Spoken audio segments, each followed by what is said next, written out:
On a warm, bright afternoon when sunlight spilled across the streets like liquid gold, a small bakery on Riverside Avenue filled with the scent of fresh bread, sweet pastries, and warm memories waiting to be made. But amid all that warmth, a quiet storm of desperation stood at the door. A thin, exhausted woman named Marissa stepped inside with dirt smudged on her clothes and worry carved into every line on her face. At her side stood her little daughter, Flora, whose wide eyes, though tired, still carried a faint glimmer of hope. The mother's shoulders trembled as she gathered the courage to speak because she had not eaten since yesterday, and Flora's last meal had been a shared apple pitifully divided between them. She didn't come to buy anything. She had only come to beg for something others threw away without a second thought. If you believe kindness still matters in this world, if you believe second chances can save someone's life, please take a moment to like, comment, share, and subscribe to Kindness Corner. Your support helps us spread stories that heal. Inside the bakery, everything felt painfully luxurious to Marissa. Rows of fresh loaves stacked neatly, pastries glazed like jewels, cakes decorated as if for royalty. She lowered her gaze to avoid the stares she feared would burn holes into her dignity. Flora clung to her sleeve, her small fingers trembling. The mother approached the counter with hesitant steps, the floor almost feeling too polished for dusty shoes like hers. The employees looked up, their polite smiles fading slightly, unsure of what to expect.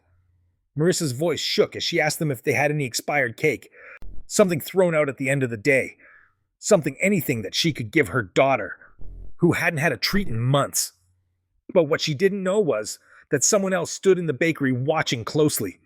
A tall, well-dressed man named Roland Vance, one of the city's wealthiest entrepreneurs, was there quietly, dressed in a simple gray suit instead of his usual boardroom attire. He had stepped into the bakery to escape the noise of the world outside and to enjoy one of the peaceful routines he rarely admitted he needed. He had come for a slice of blueberry pie, but life had served him something far more important. As Marissa spoke those heartbreaking words, Roland felt something shift inside him. People often believed wealth turned hearts cold, but in his case, loss had already done that years ago.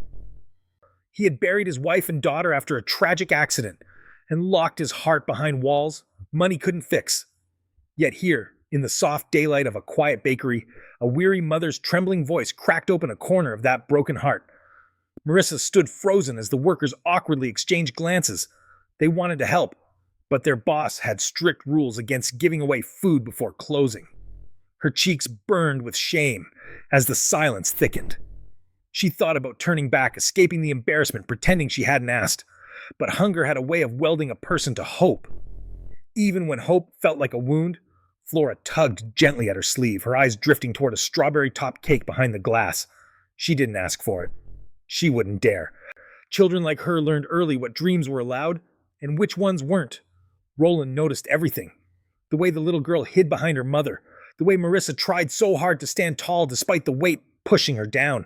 He could almost hear echoes of his own daughter in Flora's small hands and hopeful silence. Something inside him broke in the most human way possible. It wasn't pity. It wasn't charity. It was recognition. The recognition of suffering he knew too well. In that moment, he didn't see a homeless woman or a starving child.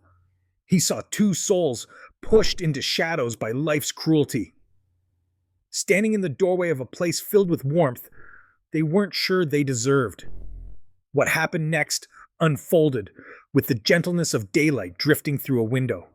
Roland stepped forward, not announcing who he was, not waving around his wealth, not trying to attract attention. He walked quietly to the counter and asked the workers to pack the freshest cake in the display, the large vanilla sponge layered with berries, coated with cream, and decorated with fruits bursting with color.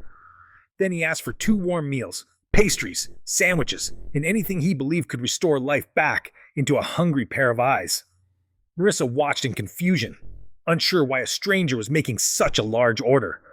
When he turned to her, she braced herself for a lecture or judgment, her heart tightening like a fist. Instead, Roland simply placed the bag gently on the counter, nodding for the cashier to hand everything to her.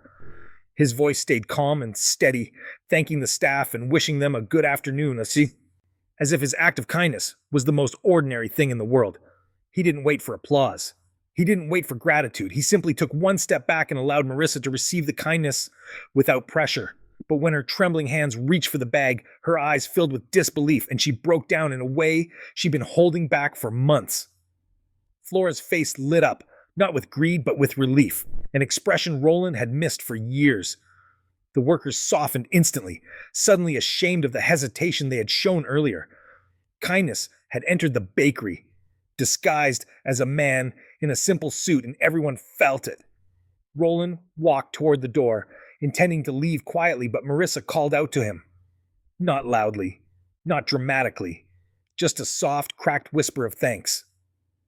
One that carried more sincerity than any speech he'd ever heard in the business world. Roland turned, and for the first time in years, he smiled with the kind of warmth that touched memories instead of breaking them. He told her to take care.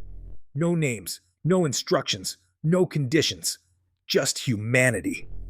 As Roland stepped into the daylight outside, the sun seemed kinder, the wind gentler. He realized that the world still had room for healing, that helping someone else had stirred something alive inside him he thought was long gone. Marissa and Flora sat on a small bench outside the bakery, sharing cake with the joy of people who hadn't felt seen in too long. Their smiles, though quiet and tired, looked like the sunrise of a better day. And Roland understood that sometimes it wasn't grand gestures or millions of dollars that changed a life. It was one moment of compassion delivered at exactly the right time. If this story touched your heart, please make sure to like, comment, and share this video, and subscribe to Kindness Corner so we can continue spreading these powerful, true-to-life stories. Before we end, tell us in the comments, do you believe small acts of kindness can change someone's entire life? And with that, the story closes on a warm afternoon where a simple question about an expired cake led to hope, healing, and a reminder that humanity still shines, especially in places where no one expects it.